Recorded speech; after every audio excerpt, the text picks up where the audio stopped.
Welcome back, and if this is your first time joining me, welcome to my channel, where I focus on using the CliftonStrengths, also known as the Gallup StrengthsFinder Assessment.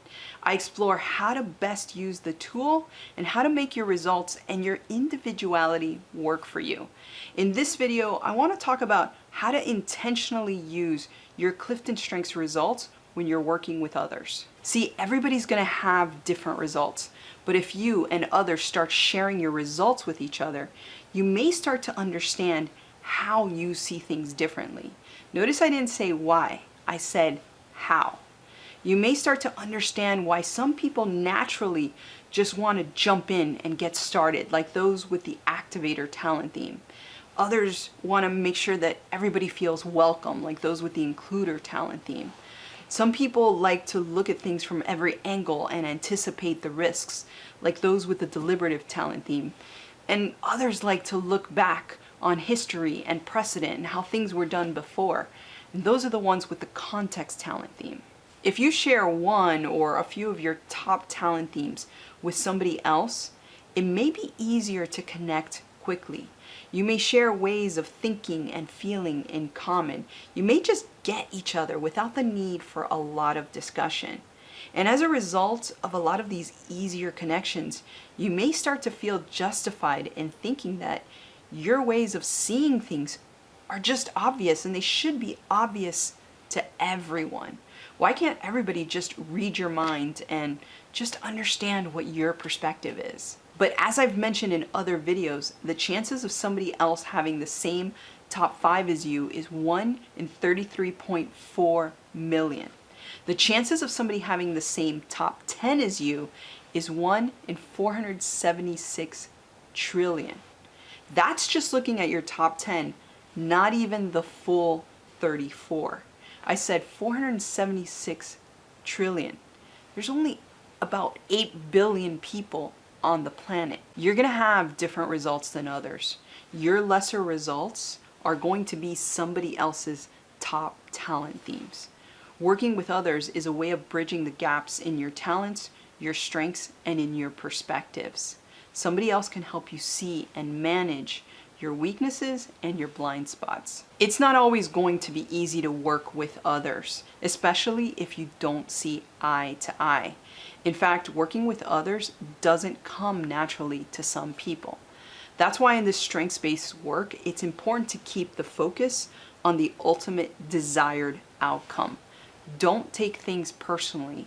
It could just be a matter of having different CliftonStrengths results, which determines different perspectives, different priorities, different needs, and different values. For example, I lead with relationship building themes. I value being kind, warm, and taking the time to get to know others. However, this isn't natural to everyone. For some people, taking the time to get to know others, they find it to be unnecessary and flat out painful. It's a foreign concept to them. Does this mean that we can't work together? No. No matter who you're working with, here are some minimum prerequisites for building a constructive relationship.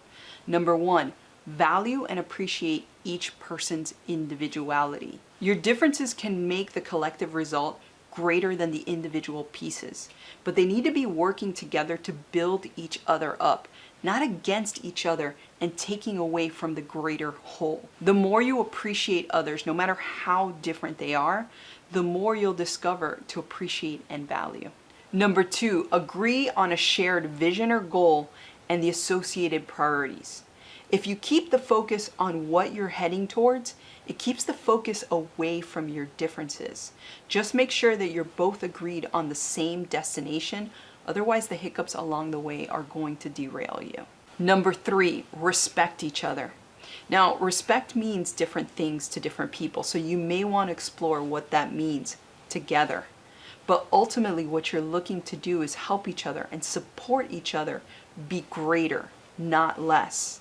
Working together is not a competition against each other, where one person wins and another person loses.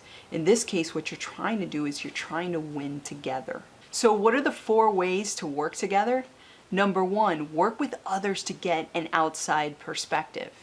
It could be as simple as just having a discussion with somebody to get their impressions and feedback. They can help you with brainstorming, problem solving, or even help identify your blind spots, things that you would have never seen on your own.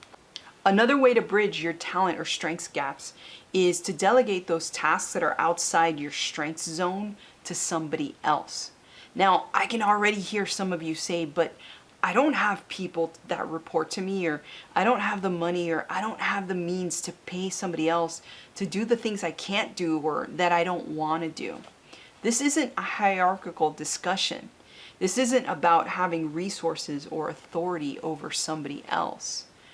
Working with others isn't a topic that's just about work or school. We could be talking about working with others in your personal life, in your personal relationships, whether it's a partner, family, friends. Each of you have weaker spots. Can you help each other out? Can you trade tasks or maybe develop some sort of barter system between you? Could you use technology to help you bridge those gaps in your talents and strengths? Delegating, sharing, and rebalancing tasks doesn't have to be transactional. It could be a way of supporting each other and help deepen the connection within a relationship, whether it's a professional relationship or a personal one. Now, there's some overlap in number 3 and number 4. I'm less concerned about the numbering than I am in the ideas in this video. And if you're enjoying this video thus far, do me a favor and hit the like button. It'll help me and it'll help this content reach a broader audience. Number 3 is collaborating with others. So it's not just getting an outside perspective or handing items off to somebody else. I'm referring to actually working with others.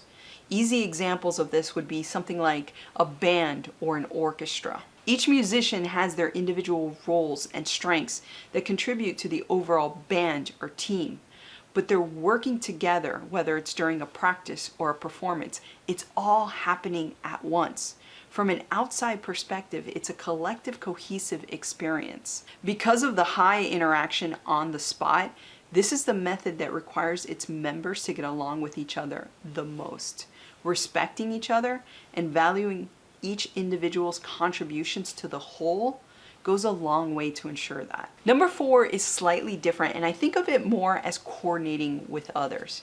Each person still has their own roles, talents, strengths, and responsibilities, but it doesn't require the simultaneous interaction. Think of a relay race where a baton has to be passed from runner to runner on a team.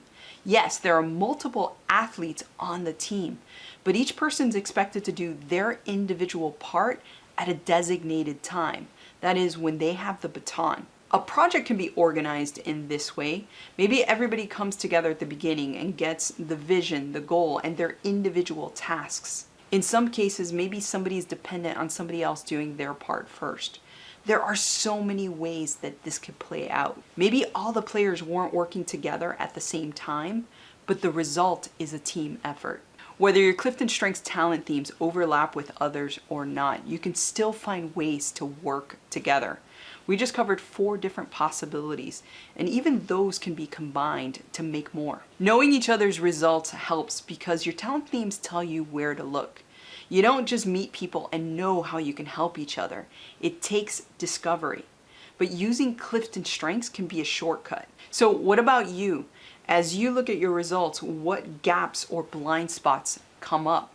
This is an opportunity to intentionally share your results and learn from others, to figure out ways to bridge your strengths gaps and also manage your weaknesses. If you want to learn more about your CliftonStrengths results, I invite you back to my channel where you can explore more videos and topics. Subscribe if you want to stay up to date with the content to come. Or if you or your team want to dive deeper, either through training, workshops, coaching, or even an online course for independent learning, I invite you back to my website. I'll put the link to it in the description below. I want to thank you for joining me in this video, and I'll see you in the next one.